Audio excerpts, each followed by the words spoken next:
Hello students. हम पढ़ रहे थे संसाधन भूगोल में विश्व के संसाधन प्रदेश। हमारा टॉपिक चल रहा था विश्व में या विश्व के संसाधन प्रदेश। विश्व के संसाधन प्रदेश।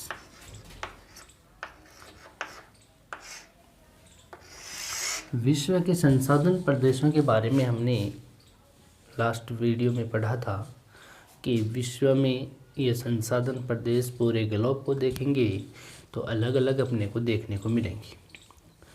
संसाधनों का वितरण अगर हम देखें तो भिन्न भिन्न प्रकार का है। किसी स्थान पर कौन सा खनिज अधिक मिलता है, कहीं पर कौन सा मिलता है।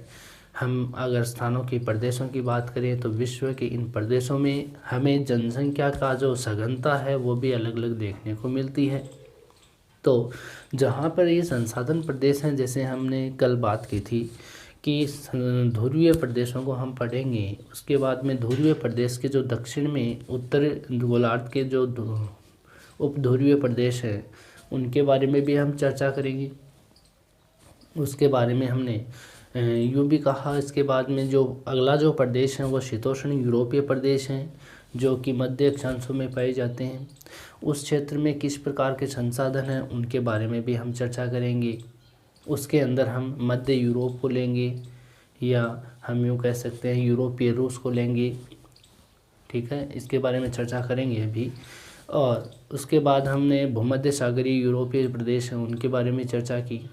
उसके बाद जो तीसरे रूप में हमने बात की थी, यहाँ पे जो शीतोष्ण प्रकार के जो यूरोपीय प्रदेश हैं उनके बारे में बात की।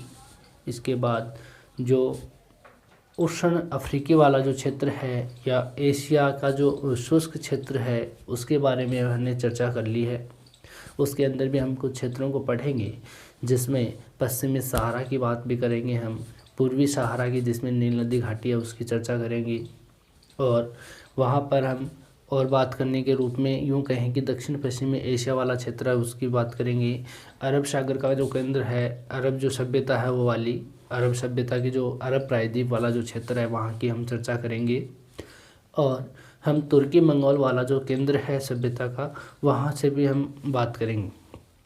ठीक है, इसके बाद में अगला जो प्रदेश देखा था विश्व के संदर्भ में हमने वो देखा मानसूनी एशिया का, जिसके अंदर पूर्वी मानसूनी क्षेत्र है या दक्षिणी एशिया का जो मानसूनी क्षेत्र है उसकी बात करेंगे।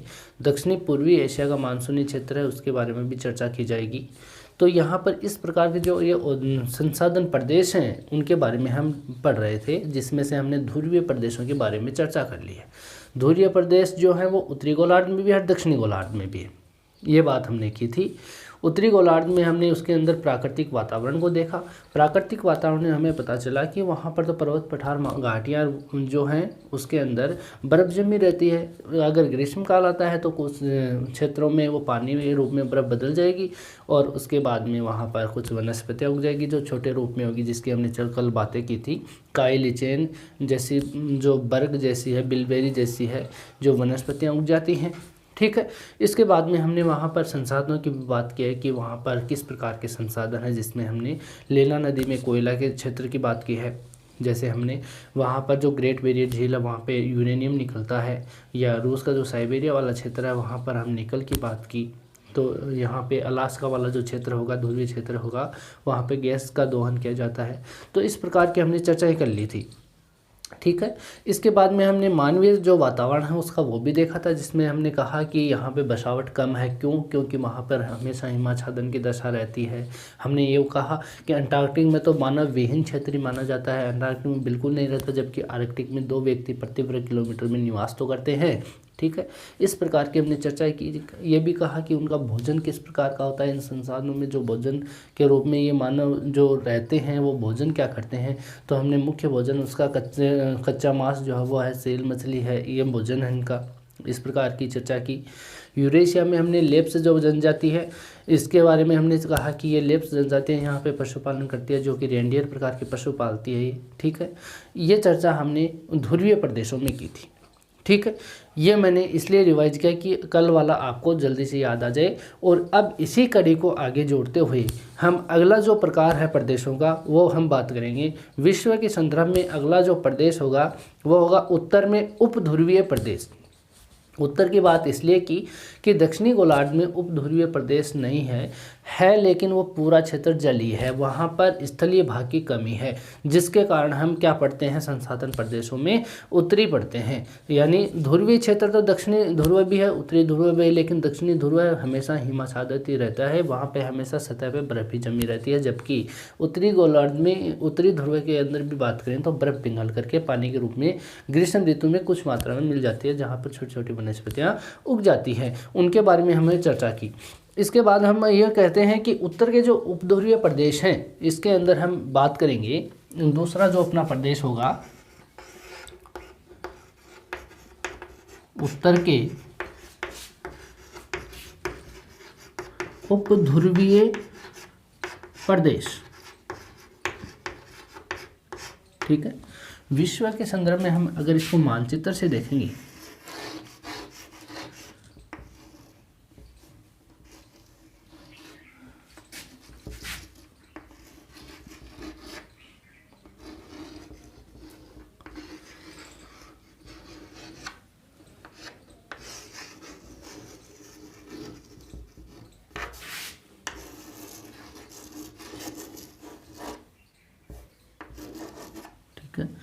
यहाँ पे अगर इसकी बात करें विश्व के संदर्भ में, तो ये जो भाग है ये तो हमने ध्रुवीय क्षेत्र में पढ़ लिया था। ये भाग तो किस में पढ़ लिया था, ध्रुवीय क्षेत्र में। ध्रुवों के जस्ट पास में ही दक्षिण में, जब ध्रुव के दक्षिण की बात करेंगे तो इसके पास वाला ये जो क्षेत्र होगा इस भाग का, इस क्षेत्र की बात करें तो ये उपध्रुवीय क्षेत्र होता है, सब पोलर जोन।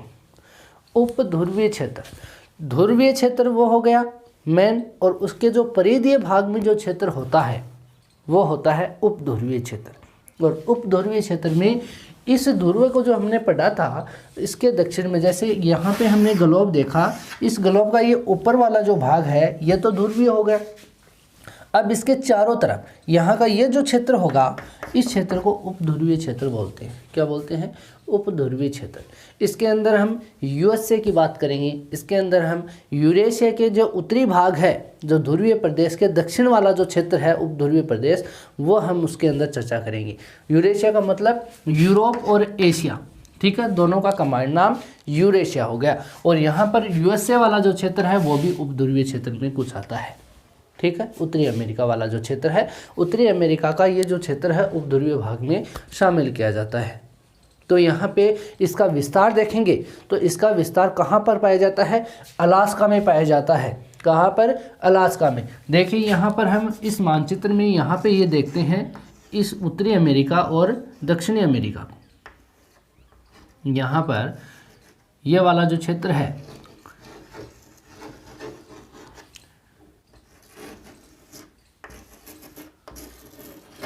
यहाँ पर ये देखेंगे तो ये उत्तरी अमेरिका और ये दक्षिणी अमेरिका, ठीक है। इसके यहाँ पर ये जो भाग निकला हुआ है ये भाग है अलास्का। क्या है ये, अलास्का। ये अलास्का का भाग पहले इस एशिया के साइबेरिया का क्षेत्र था। यहाँ पर ऐसे कर सकते हो इस क्षेत्र को, ठीक है। जो हमने अभी किया वो क्षेत्र यहाँ पर इस तरीके से है, यानी इस भाग के पास में यहाँ पर इस प्रकार से ये भाग है। ये तो हो गया प्रशांत महासागर आपका, कौन सा हो गया, प्रशांत महासागर। और यहाँ पर ये जो भाग निकला हुआ है ये साइबेरिया का है। बीच में यहाँ पे एक सागर है, यहाँ पर कौन सा सागर है, यहाँ पर बेरन सागर है। ये सागर है बीच में, इधर ये पार्ट था साइबेरिया का। तो यहाँ पर ये स्थल अलग अलग था, इसलिए यहाँ पर यूएसए को ये भाग दे दिया गया। यूएसए ने इस भाग को खरीद लिया। अब इसके ऊपर अधिकार किसका है, यूएसए का है। यहाँ पर ये यूएसए, यहाँ 5 जिले हैं, सुपीरियर, ह्यूरन, मिशिगन, एरी और ओंटेरियो, ठीक है। यहाँ पर ये 49 डिग्री समानांतर। इसके उत्तर में ये तो है कनाडा, कौन सा क्षेत्र है, कनाडा। और ये है यूएसए, संयुक्त राज्य अमेरिका। इस अमेरिका का ही एक राज्य है अलास्का, ध्यान देना, ठीक है। इसके यहाँ पर ये तो ध्रुवीय क्षेत्र है, उत्तरी ध्रुव है, ठीक है। ये तो कौन सा है, उत्तरी ध्रुव। ये आपको अलग अलग इसलिए इतना दूर दिख रहा है क्योंकि जब आप किसी भी ग्लोब से जो ऊपर का मानचित्र होता है उसको अलग करोगे तो वो फैलेगा ऊपर, ठीक है। अगर उसको वापस उसके ऊपर टिकाओगे तो वो एक जगह सिकुड़ जाएगा। तो वैसे ही अगर ये स्थान है, ये इकट्ठा था ग्लोब पर, अब इसको खोल दिया तो ये ऐसे हो गया, ठीक है। तो ये बीच में गैप इतना है नहीं, लेकिन ये दिखता अपने को मानचित्र में, ठीक है। यहाँ पर ये उत्तरी ध्रुव है, ये वाला उत्तरी ध्रुव है जहाँ पर टुंड्रा प्रकार की वनस्पति पाई जाती है, जिसको टुंड्रा प्रदेश के नाम से भी जाना जाता है। ये हमने बात की ली, ठीक है। इसके दक्षिण में ये तो अलास्का का उत्तरी भाग इसमें आ गया था, उत्तरी ध्रुवीय जो क्षेत्र है उसमें, लेकिन इसका ये दक्षिणी भाग है, ये उपध्रुवीय क्षेत्र में आता है। ये किस में आता है, उपध्रुवीय क्षेत्र में। यहाँ का ये जो क्षेत्र है ये उपध्रुवीय में आता है, ये वाला क्षेत्र उपध्रुवीय में आता है। किस में आता है, उपध्रुवीय प्रदेश में, ठीक है। इसमें कौन कौन से क्षेत्र हैं, एक तो ये वाला क्षेत्र आता है, इसका नाम क्या है, स्कैंडिनेवियाई प्रायद्वीप, स्कैंडिनेवियाई, ठीक है। यहाँ पर ये है साइबेरिया, क्या है ये, साइबेरिया। और ये वाला अलास्का या उत्तरी अमेरिका वाला कुछ क्षेत्र, ठीक है। तो यहाँ पे यूँ कह सकते हैं कि इसका विस्तार, इस प्रदेश का विस्तार कहाँ पर है, तो इस प्रदेश का विस्तार यहाँ पर भी है, यहाँ भी है और यहाँ पर भी है। यहाँ तो क्या हो गया, स्कैंडिनेविया हो गया, यहाँ पर साइबेरिया हो गया और यहाँ पर अलास्का हो गया। तो विस्तार में आप क्या करोगे, अलास्का, स्कैंडिनेविया, साइबेरिया, यहाँ पर इस प्रकार के प्रदेश देखने को मिलते हैं, ठीक है। यहाँ पर इस क्षेत्रों के अंदर जो ये स्कैंडिनेवियाई जो क्षेत्र है, स्कैंडिनेवियाई जो क्षेत्र है, ये आप लोग समझते हो कि ये देश है कहाँ पर, ये देश नहीं है, ये प्रायद्वीप है। जैसे यहाँ पर ये दिख रहा आपको आगे निकला हुआ भाग, इस प्रायद्वीप को कहते हैं। प्रायद्वीप किसको कहते हैं, जिसके तीन ओर जल हो।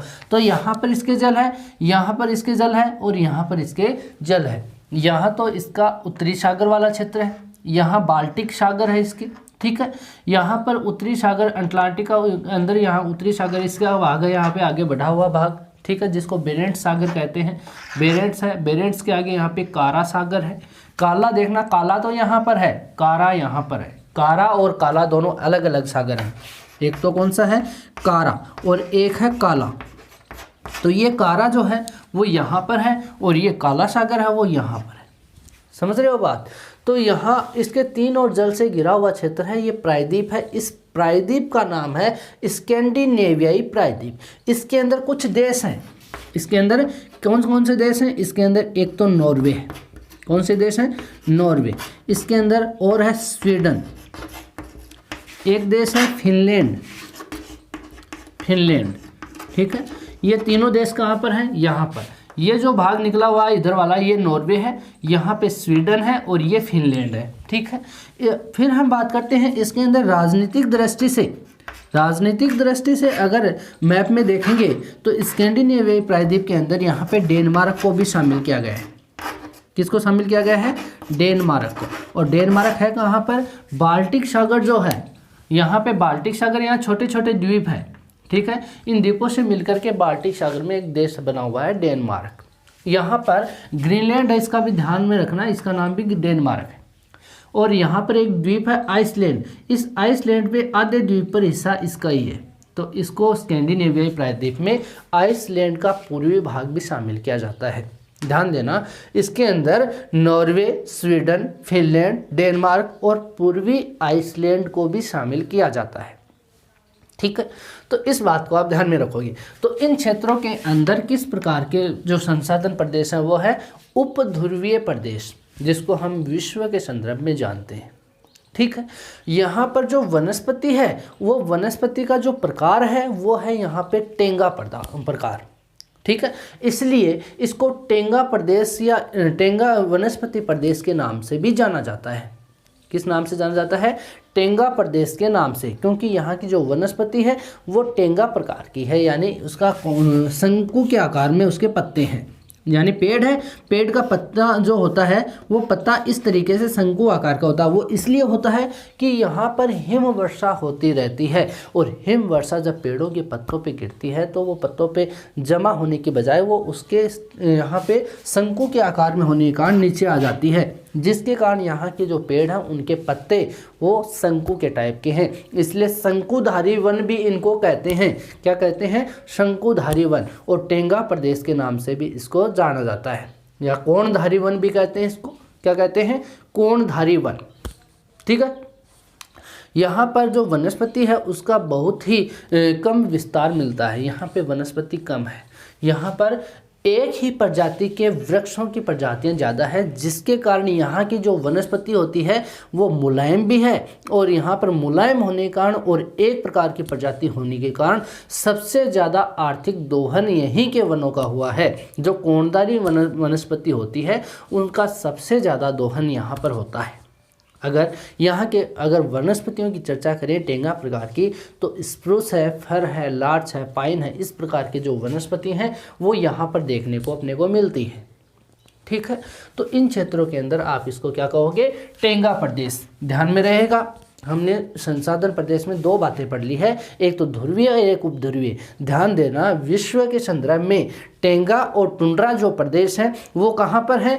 सबसे ऊपर तो कौन सा क्षेत्र है? टुंड्रा। सबसे ऊपर तो कौन सा होगा? टुंड्रा होगा। ध्यान देना, कभी आपको ध्यान में आए कि कोई पूछ भी ले कि टुंड्रा प्रदेश कहाँ है ग्लोब पर, तो कहना उत्तरी ध्रुवीय क्षेत्र में। दक्षिणी ध्रुव की चर्चा मत कर देना, क्योंकि दक्षिणी ध्रुव पर टेंगा और टुंड्रा प्रदेश नहीं है। ठीक है। वो इसलिए नहीं है क्योंकि यहाँ तो इस प्रकार की जलवायु में स्थलीय क्षेत्र है, तो वहाँ की वनस्पतियों के कारण वहाँ पर उसको टुंड्रा प्रदेश कहते हैं, जबकि दक्षिणी गोलार्ध में जल ही जल है, तो स्थल की कमी होने के कारण वहाँ पर टुंड्रा और टेंगा प्रदेश नहीं है। ठीक है। तो इसके दक्षिण में, इसके परिधीय भाग में या उपध्रुवीय क्षेत्र में यहाँ पे जो प्रदेश है उसको कहते हैं टेंगा। इसको ध्यान में रख लेना, पहले टेंगा आएगा उसके बाद में टुंड्रा आएगा, तो इस चीज़ को आप ध्यान में रखोगे। ठीक है। इसके बाद में हम बात करते हैं उपध्रुवीय क्षेत्र में प्राकृतिक वातावरण कैसा है। क्या है? प्राकृतिक वातावरण।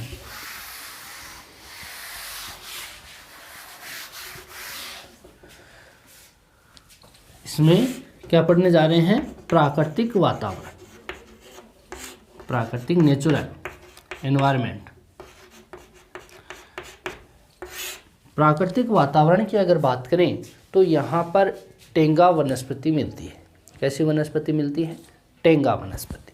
यहाँ पर जो वृक्ष मिलते हैं, जो वनस्पति मिलती है, टेंगा वनस्पति जो मिलती है, जिसके अंदर वृक्षों की बात करें तो यहाँ पे फर है, स्प्रूस है।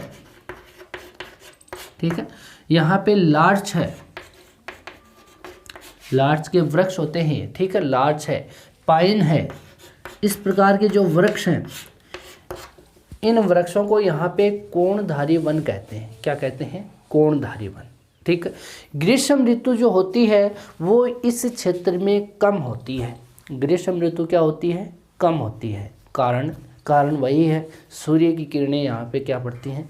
तिरछी पड़ती हैं, सीधी नहीं पड़ती, जिसके कारण यहाँ पर सूर्य की किरणें ज़्यादा नहीं पड़ने के कारण तापमान ज़्यादा नहीं होता है, कम ही होता है, जिसके कारण यहाँ पर ग्रीष्म ऋतु क्या होगी? कम होगी। और शीत ऋतु लंबी होती है और कठोर होती है। शीत ऋतु क्या होगी? लंबी होगी और कठोर भी होगी। यहाँ का जो रूस वाला जो बरखोयांश क्षेत्र है, यहाँ पर बरखोयांश एक क्षेत्र है जो उपध्रुवीय टेंगा प्रकार के प्रदेश में है, तो वहाँ का अगर तापमान देखें तो यहाँ पर -50 डिग्री सेंटीग्रेड तापमान है, यानी रिकॉर्ड किया गया है। कितना किया गया है? -50 डिग्री सेंटीग्रेड। तो विश्व का सबसे ठंडा क्षेत्र माना जाता है। -50 डिग्री आप सपोज कर सकते हो कितना हो सकता है। अब आप नॉर्मल जिस स्तर पे रह रहे हो, तो यहाँ पे सामान्य जो तापमान है वो यहाँ पर 20 से और 25 डिग्री सेंटीग्रेड के बीच में तापमान है आपके। ठीक है। अब सोचते हो यहाँ पे जब माइनस में, सर्दियों में अगर माइनस में टेम्परेचर चला जाता है, तो आप कहते हो कि चूरू जिला जो है उसके अंदर तापमान -5 डिग्री सेंटीग्रेड है, तो वहाँ पे इतनी ज़्यादा ठंड होती है कि वहाँ पे सुबह देखने पर पाला जमा मिलता है अपने को। यानी पानी किस में जमा हुआ मिलता है, बर्फ़ के रूप में। जो भी वनस्पतियाँ हों उसके ऊपर बर्फ़ जमी मिलती है तो हम कहते हैं पाला पड़ा। ठीक है, तो आप सोचते होंगे -5 में ये हालत है तो -50 डिग्री में किस तरीके की हालत हो सकती होगी। तो -50 डिग्री साइबेरिया का जो क्षेत्र है यहाँ पे बरखोयांश वहाँ पर देखने को मिलता है। इसीलिए कहते हैं कि टेंगा जो प्रदेश है वहाँ पर शंकुधारी जो वन मिलते हैं, इसके कारण वर्षा वहाँ पर वर्षा नहीं होती, वर्षा होती है हिमपात के रूप में। वर्षा केवल ग्रीष्म काल में बहुत ही कम मात्रा में होती है और उसकी अगर औसत मात्रा देखेंगे तो 25 सेंटीमीटर औसत वार्षिक वर्षा है। यहाँ पर इन क्षेत्रों में वर्षा कितनी होगी, वर्षा केवल औसत रूप में देखेंगे तो औसत वर्षा यहाँ पर 25 सेंटीमीटर होती है, जो भी कब होती है, ग्रीष्म ऋतु में होती है। ग्रीष्म ऋतु में क्या होता है, ये जो बर्फ़ होती है तो वो पिघलती है वहाँ पर उन क्षेत्रों में, और वहाँ पर पिघलने के कारण वहाँ वाष्पीकृत होता है और वर्षा हो जाती है। ठीक है, तो इन क्षेत्रों के अंदर यहाँ पे देखते हैं तो इस भाग के अंदर अधिक लंबी शीतकाल कठोर सर्दी होती है, जबकि यहाँ पे ग्रीष्म ऋतु बिल्कुल छोटी होती है, ग्रीष्म ऋतु बहुत ना के बराबर होती है। ठीक है, यहाँ पर संसाधनों की देखें, यहाँ का जो प्रमुख संसाधन है, प्रमुख संसाधन,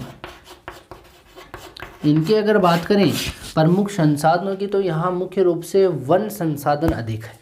मैंने कहा आपको यहाँ पर वन जो है वो कठोर लकड़ी है, मुलायम लकड़ी है, और कठोर मतलब उसका जो उपयोग होता है वो फर्नीचर बनाने में सबसे ज़्यादा काम में लिया जाता है, दिया सिलाई बनाने में भी सबसे ज़्यादा काम में लिया जाता है। जैविक संसाधनों में हम रेनडियर को ले सकते हैं, यहाँ पे ओक को ले सकते हैं, कैरिबो को ले सकते हैं, और यहाँ पर जो पाए जाने वाले मुंज प्रकार के पशु हैं वहाँ पर इस प्रकार के संसाधन के रूप में उनको देख सकते हैं। जलीय भागों में मछलियाँ पाई जाती हैं।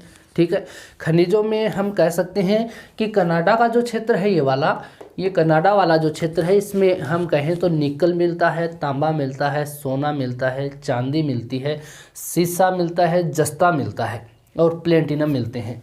या यूराल वाला जो क्षेत्र है, यहाँ पे यूराल पर्वतीय श्रेणी है यहाँ इस क्षेत्र में, तो इस यूराल वाले क्षेत्र में भी देखें तो यहाँ पे लोहा मिलता है, टंगस्टन, कोबाल्ट, क्रोमाइट और तांबा निकाला जाता है। तो यहाँ पे संसाधन के रूप में देख सकते हैं 2 प्रमुख क्षेत्र हैं यहाँ पे संसाधनों के रूप में। एक तो यहाँ पे कोणधारी जो वृक्ष होते हैं, उन वृक्षों से यहाँ पे वन संसाधन सबसे ज़्यादा है, कारण एक ही प्रकार की प्रजाति के वृक्षों का होना और उसका सबसे ज़्यादा फर्नीचरों में काम में लेना। वो लकड़ी इतनी अच्छी होती है कि वहाँ पर कठोर रूप में होती है लेकिन वो मुलायम लकड़ी होती है। ठीक है, तो वो गलती नहीं। फर है, स्प्रूस है, बर्च है, जो फर लार्ज पाइन जैसे वृक्ष होते हैं उनकी वनस्पतियाँ यहाँ पे देखने को मिलती है, जिसका आसानी से दोहन किया जा सकता है, कारण कि एक ही प्रजाति के वृक्ष होने के कारण उनका आर्थिक दोहन सबसे ज़्यादा होता है। अगर अलग अलग प्रकार के प्रजातियों के वृक्ष होंगे तो वहाँ पर ट्रांसपोर्टेशन का जो पैसा खर्च होता है वो ज़्यादा होता है, यानी उनका वेट ज़्यादा आता है। तो हम कह सकते हैं कि यहाँ पे आर्थिक दोहन के कारण वन संसाधन सबसे ज़्यादा है। ठीक है, इसके यहाँ पर पशु भी यहाँ पे संसाधनों में काउंट किए जाते हैं। लेकिन यहाँ पे कनाडा की बात करें तो कनाडा के अंदर जो खनिज पदार्थ हैं उनके अंदर हम बात कर सकते हैं, जिसमें हमने बात की निकल की बात की, तांबा की, सोना की, चांदी की, सीसा, जस्ता, प्लेटिनम की बात की। वहीं पर हम यूराल क्षेत्र की बात करेंगे तो यूराल क्षेत्र में जो टेंगा प्रदेश है, तो यूराल क्षेत्र के जो टेंगा प्रदेश में लोहा, टंगस्टन, क्रोमाइट जो क्षेत्र है और कोबाल्ट जो भाग है, तांबा है, वो यहाँ से निकाला जाता है। ठीक है, इसके बाद में हम मानवीय वातावरण की चर्चा कर सकते हैं। यहाँ पर जो मानवीय वातावरण है, मानवीय वातावरण, मानवीय वातावरण की बात ऐसे है कि यहाँ पर कुल क्षेत्र है जो है उसका धरातल की बात करें तो 10% धरातल है। कितना है? 10% धरातल पाया जाता है, जहाँ पर 2 व्यक्ति प्रति वर्ग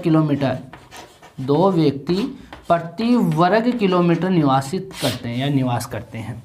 यहाँ पर केवल 2 व्यक्ति प्रति वर्ग किलोमीटर निवास करते हैं। और ये भी लोग 2 व्यक्ति प्रति वर्ग किलोमीटर निवास करते हैं, ये लोग भी क्या करते हैं, समुद्र के जो तटवर्ती क्षेत्र है या नदी तटीय जो क्षेत्र है वहाँ पर रहते हैं, वहाँ पर अपने अधिवास स्थापित करते हैं। यहाँ पर इनको क्या होता है कि ये लोग यहाँ पर होते हैं, ये घुमक्कड़ प्रजाति के लोग होते हैं। यानी एक स्थान से दूसरे स्थान अपने पशुओं को लेकर के घूमते रहते हैं। यहाँ पर जो जनसंख्या है, उस जनसंख्या का सबसे ज़्यादा व्यवसाय जो माना जाता है या उनका जो कार्य है, मुख्य कार्य, वो लकड़ी काटना ही है या पशुपालन करना है, जो अपने पशुओं के लिए वो इधर उधर घूमते रहते हैं। ठीक है, तो ये बात हो गई आपकी इसके मानवीय वातावरण की। वापस रिपीट कर रहा हूँ मानवीय वातावरण की, कि यहाँ पे 10% धरातल है जिसके अंदर केवल 2 व्यक्ति प्रति वर्ग किलोमीटर के हिसाब से निवास करते हैं। वो भी कहाँ करते हैं, एक तो समुद्र तटीय क्षेत्रों में या नदी किनारों पर अपने निवास स्थापित करते हैं। और यहाँ पर जो लोग होते हैं ये घुमक्कड़ प्रजाति के होते हैं, अपने पशुओं को इधर से उधर ले जाते हैं या घूमते रहते हैं। यूँ कह सकते हैं कि ग्रीष्म ऋतु में ये लोग वहाँ जाते हैं जहाँ वनस्पति होती है, और शीत ऋतु में वापस जहाँ हिमाच्छादित वाली सतह होती है वहाँ से वापस लौट आते हैं।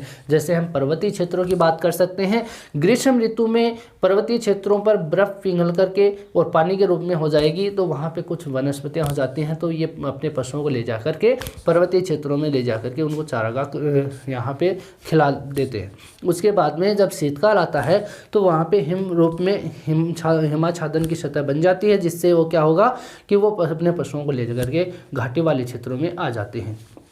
तो इस प्रकार के यहाँ पे घुमक्कड़ प्रजाति के लोग रहते हैं। इनका मुख्य व्यवसाय कोणधारी वन है, इसके कारण यहाँ पे लकड़ी काटने का ही है। मुख्य व्यवसाय क्या है, लकड़ी काटने का और अपने पशुपालन करने का, पशु पालते रहते हैं। ठीक है, इस प्रकार की बात हमने किस में कर ली है, उत्तर के उपध्रुवीय प्रदेश में कर ली है।